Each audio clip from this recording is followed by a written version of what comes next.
bà chẳngประเภทในการเลือกตัดจัดมีนไอ้ขลาบ่าจังจะหน่อยก่อนนี้คือมีการเลือกตัดจัดจำพวกสะเกลียดำดอกเสือประมอลเต็งเสือให้นังผลัดกอนอมผลัดกอนอมใจบ่าจังยืนดังให้ท่าผลัดพอลกะสกามตอนกายชนัยได้ผลัดขนมสอกนี้คือจะการกดโกงมันจวบกอจังเรียรัฐาภิบาลมีการเลือกตัดจัดบ่ามันจวบกอเต้ให้จำพวกสะเกลียดได้ดำดอกประมอลเต็งผลัดกอนอมใจนี้คือตัวบานการเลือกแรงปนหรือประจันโอละหดผมบวนชนามให้คอยมันนี่คือปะต่อไทม์ปรามชนามเตียดนิชการเลือกจัดจัดพอไรรัฐาภิบาลมีในทางสะเกลียได้ประกอบระบอบวิสัยสังกรนี้คือตัวบานการเลือกแรงปนหรือประจันโอนี่บ่าให้ขนมยาเปเลือกแรงปนนั้นคือตัวบานการเลือกแรงปนประรำดอกปนหรือประจันโอผ่องได้บ่าให้นังปนปะมาบ่าจังสะเกลียกดกงตำแหน่งมวยจำนวนดอลวิสัยกะสกามบ่าจังยืนดังให้ท่าดำใบจุ่มโรยสันตุวิสัยกะสกามยืนนั้นเหมือนทำดับผลัดบานตัวการเลือกตัดจัดผนัยปนดาเต้สมใบแต่สะเกลียได้เพื่อการกดกงบ่าแต่งนอมโจกดกงตำแหน่งมวยจำนวนเปียปอนนังวิสัยกะสกามนี้ตราจัดตกท่าจีบรรทุกรอดจำปัวอากอเลือดลายไทม์บ่าจังขนมนั้นคือมีนจีบ่าจีกรุบประเภทบ่าจังจีกรุบประเภทนั้นจีเตะตองนังตำนามกะสกามนังบ่าให้ยังมีนปูตำน้ำกรุบประเภทบ่าจังปูตำนามต่างอ๋อให้มีนปะโซเอาสดให้นังจำในสัตว์บ่าให้มีนปูสัตว์กรุบประเภทให้เครื่องยนต์ให้นังอุปกรณ์กะสกามมวยจำนวนโดยเจียมาสินบ่มตัดบ่าให้นังตระเตอจัวใดนั้นบ่าจังคือสอดได้โจลในขนมจัดตกทางกอเชียบรรทุกพารอนจังขนมนี้ยังส่งไปเจาะได้แต่งนอมโจลให้นังกดกงในขนมสล็อกคือจัดตกเชียบรรทุกพารอนอากอบ่ากลายปีนี่นั่นคือยังมีสะเกลียขนมวิสัยกะสกามได้มีสกามมาเพียบมีการดำดอผลัดกดกงขนมสล็อกการนอมจังมีไอ้มีสระกอโปดสไตล์มะเร็กมีดำลงมีกรอบสวายจันตีจัวขาวซูมีปลายเล่นสวายเจการจิงจำสัตวิริวับกรรมนั่งผลิตพอลดงเปร่งขนมสล็อกได้ชีวโทเทียดดาวสำหรับผลิตจันไอสัตว์บ่าขนมนี้คือมีการเลือกตัดจัดปนดาบ่าเราโหดดอลดำนายชนามปีปอนมาภัยปรามนี่บ่าให้การเลือกตัดจัดนั้นมีไอ้ขลาบ่าจังตีมวยการกดโกงต่างอ๋อนั้นคือเจการกดโกงมันจวบอากอให้ได้ไล่จำปัวจำนายได้สะเกลียต่างอ๋อนั้นได้เพื่อการติ้งตำแหน่งหรือเกิดเสวาขนมสอกนั้นคืออากอนั้นเชียบรรทุกพารอนบ่าจังจำปัวสะเกลียแต่งลายนะได้เพื่อการกดโกงตำแหน่งหรือเกิดเสวาดอสะเกลียได้ดำดอผลัดกดโกงขนมสอกหรือก็นอมใจในเสิงกอโปดสันได้มะเร็กทำลงมีกรอบสวายจันตีจัวขาวซูมีนไปเล่นมีนสวายมีนเจจำสัตนังวิริวับกลางบ่าจังอากอจีบรรทุกพอรอดบานในทาคือไปยังทัวการกดโกงเอาสะเกลียอย่างนี้เนี่ยได้กดโกงตำแหน่งเสวานั้นมันใบชายวีทีเตได้ด่าก็เริ่มหลายไทม์นั้นจีบรรทุกพอรอดบ่าให้การกดโกงผลัดพอลดงเปร่งขนมสล็อกได้จีบรรทุกเทียดดาวสมัยผลัดจำในสัตว์นี้ก็ยังจัดตกทาจีบรรทุกพอรอดได้เพราะว่านี้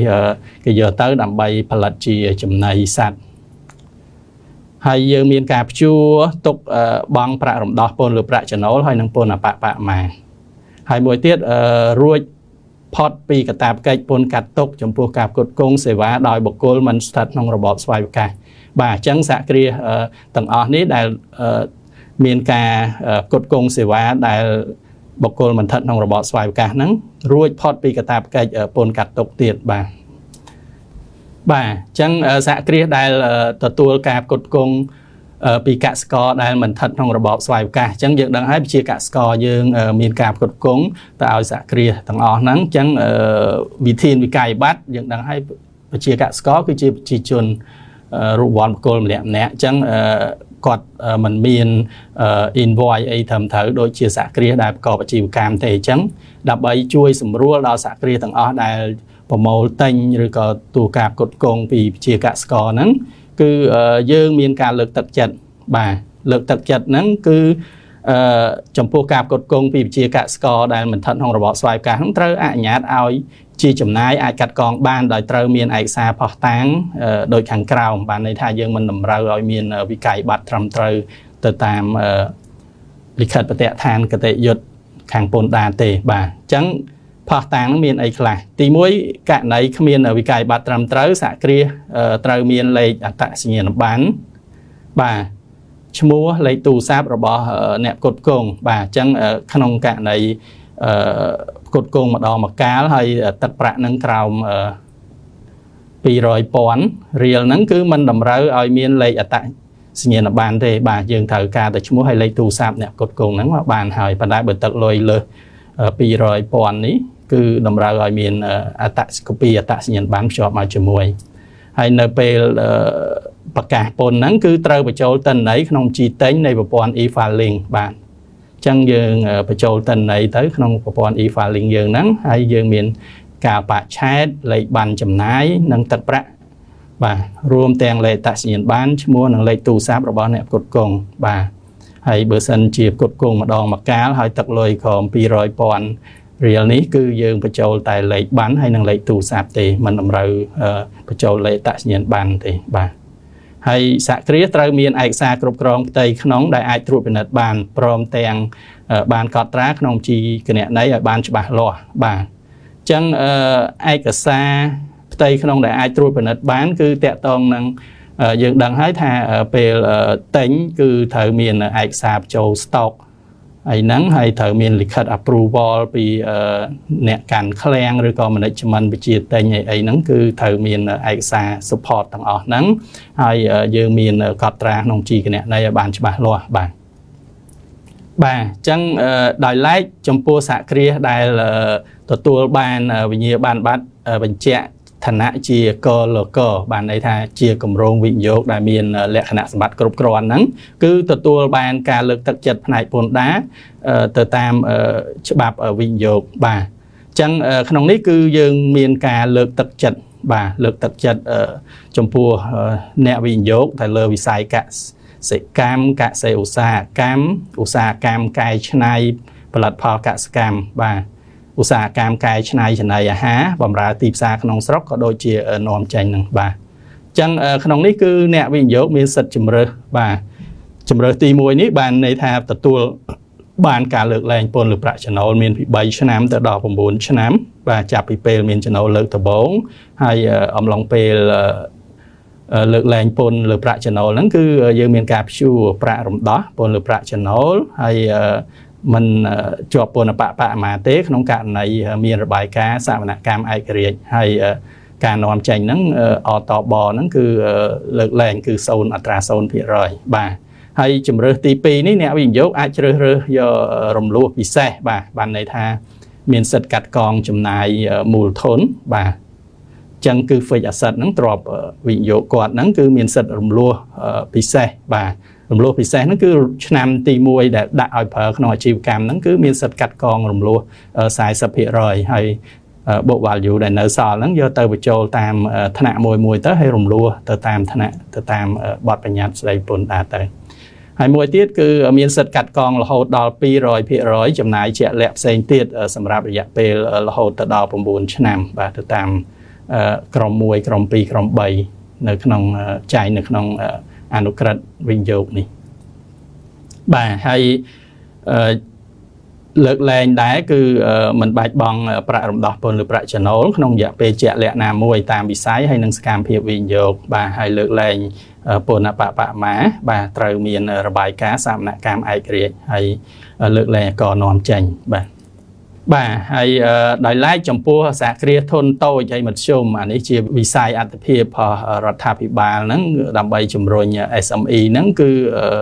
រដ្ឋាភិបាលមានការចេញអនុក្រឹត្យដើម្បីលើកទឹកចិត្តបាទអញ្ចឹងបើកសិកម្មយើងដែលរកស៊ីស្ថិតនៅក្នុងសហគ្រាសធុនតូចមធ្យមបាទចំពោះផលិត តកម្មកសកម្មឬក៏កសិឧស្សាហកម្មហ្នឹងទទួលបានការលើកលែងពន្ធលើប្រាក់ចំណូលមានពី3ទៅដល់5ឆ្នាំបាទហើយមានលើកលែងប្រាក់រំដោះពន្ធលើប្រាក់ចំណូលក្នុងរយៈពេលលើកលែងពន្ធបាទហើយលើកលែងពន្ធអបបរមាក្នុងរយៈពេលលើកលែងពន្ធហ្នឹងហើយការលើកទឹកចិត្តចំណាយដែលអាចកាត់កងបានហ្នឹងមានអនុញ្ញាតឲ្យកាត់កងលើសពីចំណាយជាក់ស្ដែងបាទអញ្ចឹងក្នុងការ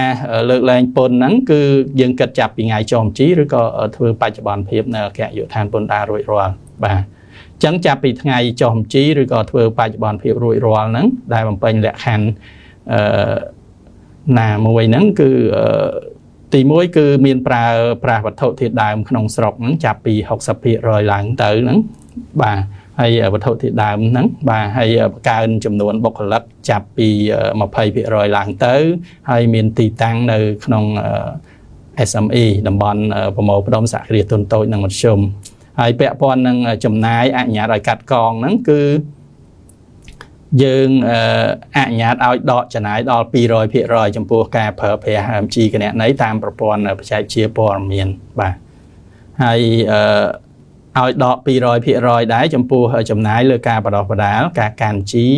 គណនេយ្យឬក៏ការបដោះបដាលជំនាញបច្ចេកទេសដល់និយោជិតបាទហើយឲ្យដកចំណាយហ្នឹងគឺកាត់កងដល់ 150% ចំពោះចំណាយវិនិយោគលើម៉ាស៊ីនឧបករណ៍បច្ចេកវិទ្យាព័ត៌មានដែលមានលក្ខណៈនវានុវត្តន៍សម្រាប់បម្រើនិងលើកកម្ពស់ផលិតកម្មអាជីវកម្មហ្នឹងបាទអញ្ចឹងកន្លែងនេះ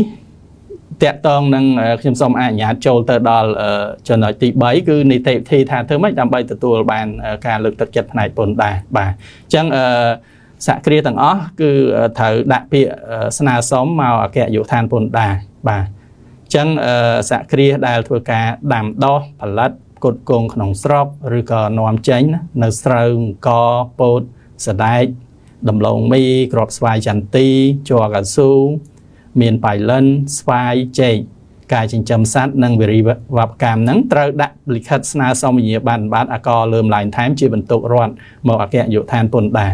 បាទអញ្ចឹងសហគ្រាស